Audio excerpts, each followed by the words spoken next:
How's it going, everybody? This is Tamer Barrick here, Go Through Outdoors, here for some more postseason scouting. Unfortunately, this will probably be my last trip for a while, as we're getting here in the Northeast. We're supposed to get some heavy snow, which is going to put many of these mountain roads out of commission, which sucks. But, you know, I am probably more ahead into the first week of February with as much scouting as I've done than usual, so there's that. But today we're going to a permission property that I picked up last year. 30 acres, 15 on one side of the road, 15 on the other side of the road. By the time I got permission to hunt this last summer, I didn't really have time to cover the whole thing, so I basically hunted one 15-acre side, and the other 15-acre side I didn't hunt at all. But I'm going to walk both sides today. The 15-acre side I was hunting, I'm going to walk that bedding area, see if we can find any beds or sheds in there, and also pull my blind, which was not set up where I needed it to be, and show you where I will be setting up a blind this coming fall on that side, because it's for the rut. It's a great spot, and I have the trail cam pictures to prove it. Just a great little travel corridor there. And then the other side's a creek bottom, so I'm interested to see what kind of sign there is over there. One of my target bucks was on this property last year, and unfortunately it did get killed by the neighbors. So, and I did have that buck on camera a decent bit. So, however, there is a buck that I believe made it with a double main beam that you'll see later in this video, that was moving through here a lot during the rut. So I'd love to, one, find that shed, confirm he made it, and two, if he did make it, I think he'll be a stud next year. So stay with me, we'll see what we find. Okay, so we're here on the property on the side I've been hunting this past season, scouting, and we'll be pulling my blind. Hopefully the thing is not destroyed. I think I got in here soon enough, and where this snow, I don't think we've gotten the snow to collapse it up. I'm wrong. That sucks. Blind's down. Hopefully it's in decent shape. Let me take a quick look here. Okay, well, there's my blind in my chair, blown over. I was worried about this, so let's see if she's salvageable and hopefully not shot. Obviously, there's my chair, blew up the stakes, whatever stakes were in the ground. Still appears to be in decent shape, so let me pack this up quick before we get into the juice. But real quick, this is an overgrown power line here. It's too swampy to plant anything, unfortunately. There's some trails here, but what I learned this year is they're mostly nighttime movement. So unfortunately, this spot didn't end up being very productive last year, and I didn't even sit once in this blind. So, well, the bad news is my blind did not survive the ordeal. The good news is my blind sure did, which I have bought a better one since, because I have another blind that I just got this year. So, but anyways, as you can see through this opening here, there's a really heavy trail right there going up into the timber, and that's where we're going to be looking at for next year's blind spot, and I'm going to tell you why. All right, folks, well, here we are into one of the best rut travel corridors I've ever hunted, and now I actually know when to hunt it, so that helps. That little runway there, deer will either come through that overgrown clear cut or through the bedding and in here and into the bedding there, which we'll be taking a look at most likely here. There's my camera. This has been out since the summer, but I haven't checked it since rifle season when I hunted here. And might be dead, I don't know, but SD card's in there, so it wasn't stolen, which is one nice thing about private land. But let me get this off the tree and get more in depth with this spot here. Okay, so last year in this area, I hunted this about a week later than I should have been here. And I basically climbed this tree a little bit, got about 10 foot tall, my lone wolf. But unfortunately, no luck with that. So, however, for this year here, what I will plan on doing is right against this little boulder here, getting a ground blind up. And I can set that blind basically right in this little patch here. Right in here I have the boulder covering this side of me, and there'll be some foliage up, and I'm going to watch this little runway right here. And as you're about to see, last year from about November 4th to 8th, that would have been a 5-day stretch. This was on fire. Like I said earlier, coming from near the power line or the lower bedding and going into the heart of the bedding and vice versa. So long story short, if I'm not tagged out by then, I'll definitely be in here then, and I'll be leaving this part of the property totally alone. Totally alone for the rut. I already have some deer digging up here. So, you see trails coming here. So, now that you kind of see the spot, that's our little rut travel corridor, I'm gonna see if we can get into the bedding and find anything good there before we jump back across the road. Well, folks, we're getting into this bedding area, and as you can see, the deer sign with tracks and scat is dramatically picking up.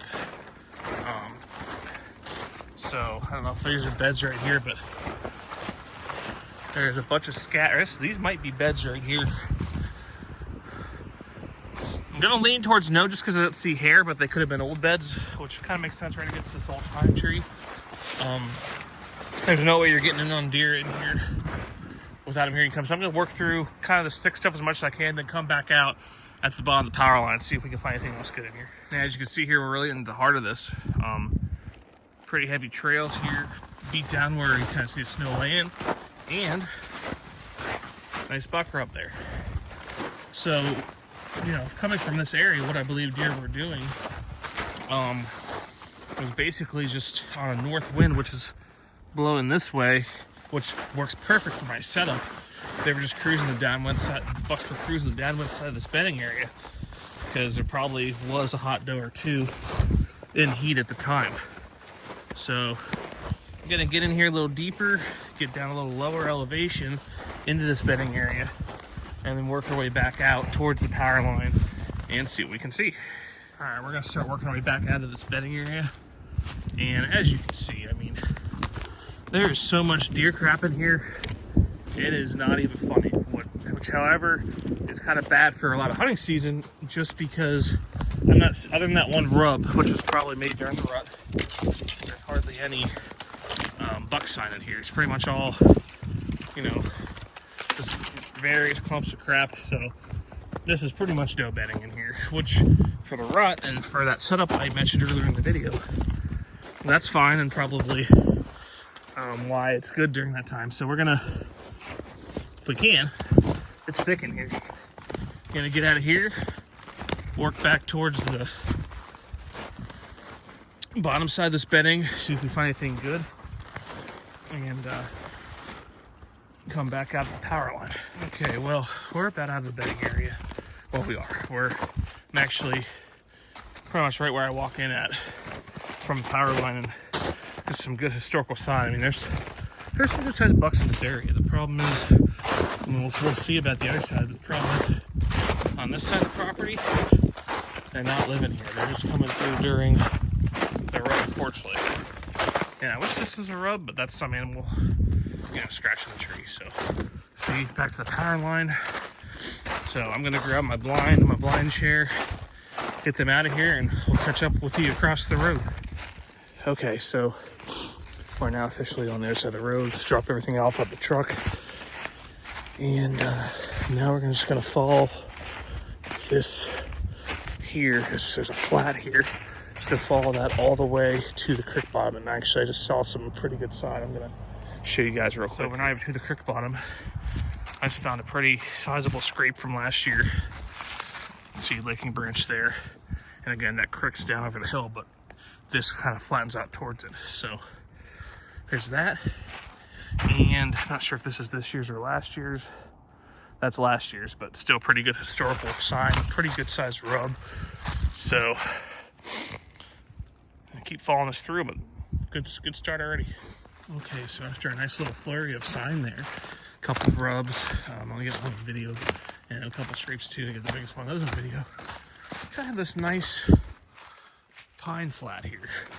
Now, I don't know what the sign's gonna be like in here, but I imagine there's probably gonna be a primary area in this, on this creek that deer are probably gonna be crossing. So keep following this in and see if we can find just that. So at this point, and Onyx is a little inaccurate here.